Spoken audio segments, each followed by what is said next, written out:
2 kilo கொத்தவரக்காய் எடுத்திருக்கேன். இப்போ இதை நம்ம தண்ணியில் அலசிட்டு வேக வச்சுக்கலாம். இப்போ நம்ம அவிக்கிறதுக்கு கொத்தவரக்காயை இந்த பாத்திரத்தில் போட்டுக்கலாம். 2 கிலோ கொத்தவரக்காய்.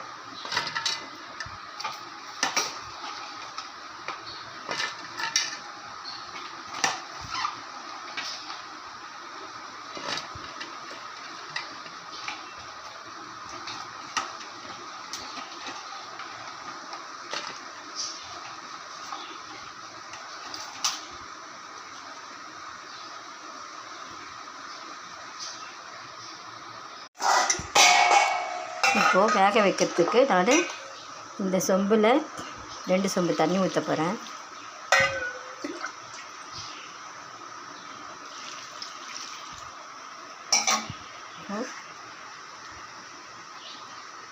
மஞ்சள்தூள் போட்டுக்கிறேன்.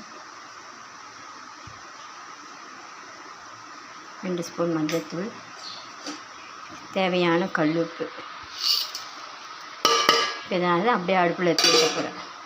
இதை நான் எடுத்து ஒரு தட்டில் போட்டுக்கிறேன். இது பாருங்கள், இந்த தட்டில் போட போகிறேன். எடுத்துமே வெயிலில் காய வைக்க போகிறேன்.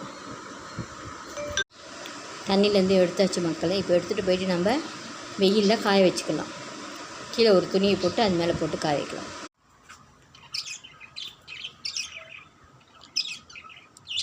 வெயிலில் காய வச்சுட்டோம்.